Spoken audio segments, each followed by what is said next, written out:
Jó 31:1 diz: Fiz um pacto com os meus olhos, porque então eu deveria pensar em uma donzela. Muitas vezes pensamos que as imoralidades sexuais começam no coração. Sentimos, pensamos sobre isso e depois agimos conforme esses pensamentos.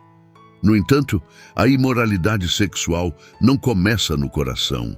O coração é apenas a segunda etapa desse processo.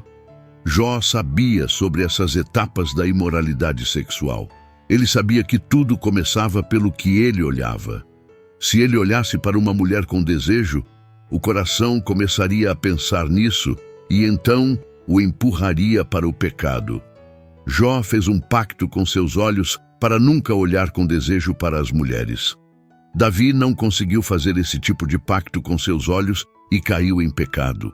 Há muitos avisos sobre imoralidades sexuais que foram dados na Bíblia, mas é algo que se torna difícil para muitas pessoas evitarem.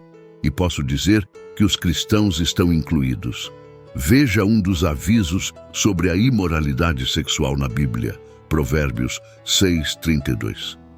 Mas o que comete adultério com uma mulher é falta de entendimento.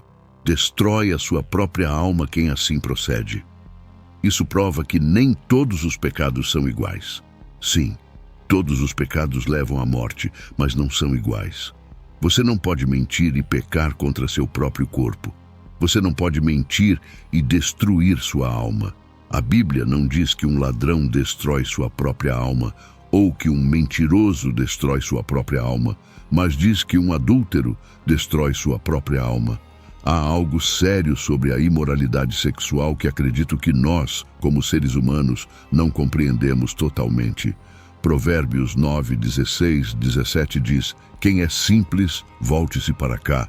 E ao que lhe falta entendimento, ela diz: Águas roubadas são doces e o pão comido em segredo é agradável.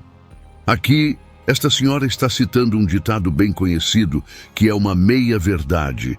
E todos sabemos que uma meia-verdade é uma mentira. Em outras palavras, o que ela está dizendo é que o sexo ilícito de um adúltero ou fornicador é mais satisfatório do que o sexo entre marido e mulher, que Deus sancionou. Daí o ditado: águas roubadas são doces e o pão comido em segredo é agradável. E sendo honesto, ela está dizendo a verdade, mas não está contando toda a verdade, pois não diz o fim da história. Vamos ser honestos, há prazer no pecado. As pessoas não cometem pecados porque isso as machuca, não. Elas pecam porque há prazer no pecado. Há um gozo no pecado por um período de tempo. E é disso que ela está falando. Há um genuíno atrativo na excitação, independência, camaradagem e prazer em quebrar os mandamentos de Deus e o conselho da sabedoria. O pecado tem seus prazeres por uma temporada. Agora, no versículo 18, Salomão então conta aos leitores a parte que ela convenientemente omitiu. Provérbios 9:16-18. Quem é simples, volte-se para cá. E ao que lhe falta entendimento, ela diz: águas roubadas são doces, e o pão comido em segredo é agradável. Versículo 18. Mas ele não sabe que ali estão os mortos, que os seus convidados estão nas profundezas do inferno. Lembro-me da primeira vez que li este versículo. Literalmente parei por 30 minutos e conversei com meu pai sobre ele. Ouça novamente. Ele não sabe que ali estão os mortos, que os seus convidados estão nas profundezas do inferno. A imoralidade sexual é algo com que não devemos brincar. Uma área importante da imoralidade sexual que está na igreja hoje é a pornografia. Este é um problema sério no cristianismo atual e é algo que precisamos abordar na igreja. Você verá muitas pessoas que não olham para o sexo oposto com desejo, mas assistem pornografia escondidas em suas casas. Algumas pessoas pregam contra olhar para o sexo oposto com desejo, mas não conseguem parar de assistir pornografia escondidas em suas casas. O problema que a pornografia traz não é apenas a dependência e a imoralidade sexual, vai muito além disso. Afeta a pessoa psicologicamente. Eu estava analisando as estatísticas das pessoas que assistem pornografia e posso dizer que são assustadoras. Cerca de 40 milhões de americanos a assistem regularmente. Também se sabe que 35% de todos os downloads na internet estão relacionados à pornografia. Na igreja, 1 em cada 5 pastores de jovens a assiste regularmente e 1 em cada 7 pastores adultos a assiste regularmente. Mais de 70% dos cristãos ou membros da igreja ainda estão lutando com isso hoje e assistem pelo menos uma vez por mês. 90% dos adolescentes e 96% dos jovens adultos estão encorajando, aceitando ou permanecendo neutros na discussão deste tema. Não estou julgando ninguém. Não estou julgando pessoas que estão lutando para sair dessa dependência, mas isso não é algo que você deve aceitar como parte de sua vida. Se Jó diz que fez um pacto com seus olhos para não olhar com desejo para as mulheres, por que você não deve fazer o mesmo pacto para não assistir pornografia? Muitas pessoas nem sabem mais como se relacionar com outras devido a essa dependência. Muitas pessoas estão enfrentando depressão porque se odeiam por isso. Então, o que acontece no mundo invisível quando você assiste pornografia e ela se torna uma dependência? A pura e simples verdade é que ela se torna uma fortaleza, e uma vez que Satanás tem uma fortaleza em sua vida, ele não a soltará facilmente. É por isso que as pessoas querem parar, mas não conseguem, lutando 10, 20, 30 anos com o mesmo pecado. Por quê? Porque é uma fortaleza. 1, 2, 3 cliques e você tem acesso a outro mundo. E quanto mais você está nesse mundo, mais profunda essa fortaleza se torna e mais suas garras se apertam ao seu redor. Lembro-me de um jovem que foi à minha igreja e pediu oração. Ele veio a mim dizendo: Pastor, preciso de oração.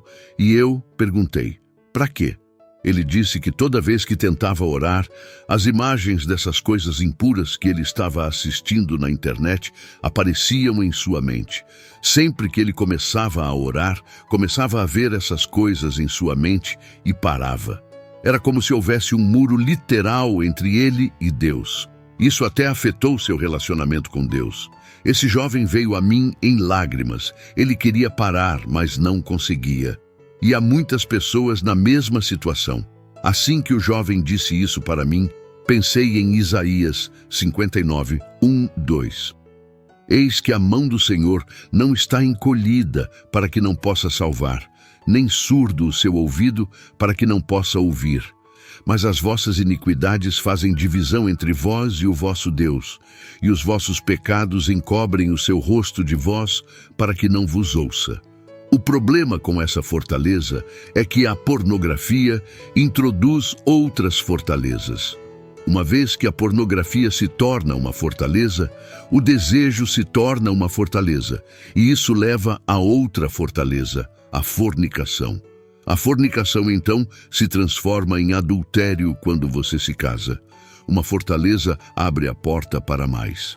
O que acontece no mundo invisível quando você assiste pornografia é que isso constrói o desejo, alimenta-o, dá nutrição ao desejo, dá tudo o que ele precisa para crescer. Quando o desejo queima no coração das pessoas, faz com que elas ajam de maneira tola e irracional. O pior é que as pessoas continuarão sofrendo pelas ações irracionais que cometem por causa do desejo em seus corações, mas não desistirão dessas ações. Permita que este sermão seja um aviso contra o desejo. A verdade é que o desejo é algo que você tem que combater em todas as fases da vida. Mesmo que você tenha 16 anos, tem que combater o desejo. Se tiver 60 anos, também tem que combatê-lo. Se você é solteiro e pensa que o desejo desaparecerá quando você se casar, isso é uma mentira. Você tem que combater o desejo em todas as fases da sua vida. Acredito que uma das maiores causas de nossos arrependimentos como seres humanos é o desejo. Se você quer um futuro melhor para si, precisa lidar com o desejo. O desejo nublará seu julgamento, destruirá você, acabará com sua família, arruinará sua saúde, tirará seu dinheiro, roubará sua alegria, erguerá um muro entre você e Deus e o jogará em um buraco mais profundo do que você jamais imaginou. O desejo, se não for controlado, deixará você em um lugar onde se perguntará: como cheguei aqui? Digo tudo isso porque vi com meus próprios olhos o desejo fazer isso com as pessoas. Vi o desejo fazer com que duas pessoas que não tinham intenção de ficar juntas tivessem que criar um filho por causa do desejo. Vi pessoas permanecerem em relacionamentos que não levavam ao casamento por causa do desejo. Vamos ser honestos. O desejo fará você contatar pessoas com quem não tem nada a ver. O desejo nublará sua mente e seu julgamento.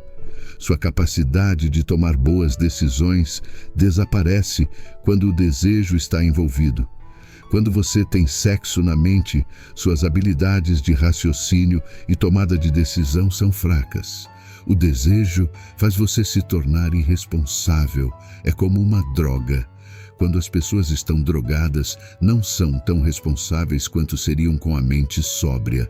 O desejo fará um homem desistir e destruir um casamento de 20 anos por 10 minutos de prazer. Não é realmente tolice para um homem que construiu um casamento de 20 anos desistir de sua esposa e filhos para perseguir uma garota por 10 minutos de prazer? Qual é a sabedoria por trás de um homem deixar sua esposa para perseguir a esposa de outro homem?